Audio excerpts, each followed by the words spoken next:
ஆரி work design பண்ணியே ரொம்ப நாள் ஆச்சு. இந்த கிளைண்ட் வந்து என்கிட்ட சிம்பிளாக ஒரு டிசைன் ஒன்று போட்டு கொடுங்க அப்படின்னு சொன்னாங்க. போட் நெக்குக்கு மார்க் பண்ணிவிட்டு கிளாத்தை வந்து ஃப்ரேமில் ஏற்றிட்டேன். நல்லா டைட்டாக ஃப்ரேமில் ஏற்றிட்டு ஸ்டாண்டில் ஃபிக்ஸ் பண்ணிட்டேன். அதுக்கப்புறம் ஒரு காயின் எடுத்து ரவுண்ட் ஷேப்பில் மார்க் பண்ணிவிட்டு கம்மு வச்சு பைப்பிங் ரோப்பு வந்து ஒட்டிட்டேன்.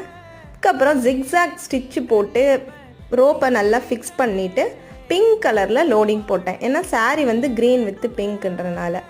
டியூப் பீடு, கிறிஸ்டல் பீடு, அப்புறம் ரவுண்ட் பீடு, ஸ்டோன் இதெல்லாம் ஸ்டார்ட் பண்ணிட்டேன். ஆக்சுவலாக இந்த ப்ளவுஸு பேக் சைடுமே ஸ்லீவுமே கொஞ்சம் ஸ்டைலிஷாக பண்ணி கொடுங்க அப்படின்னு சொல்லியிருக்காங்க. ஸோ இந்த ஆரி ஒர்க்கெல்லாம் கம்ப்ளீட் பண்ணிவிட்டு இந்த ப்ளவுஸை என்ன டிசைன் பண்ணேன் அப்படின்றத நெக்ஸ்ட் வீடியோவாக அப்லோட் பண்ணிடுறேன். ஃபுல்லாக கம்ப்ளீட் பண்ணவும் இதுதாங்க இதோட அவுட்லுக். ஃப்ரண்ட் அண்ட் பேக்கு ரெண்டு மோட்டிவ் போட்டு கம்ப்ளீட் பண்ணியிருக்கேன். இதுக்கு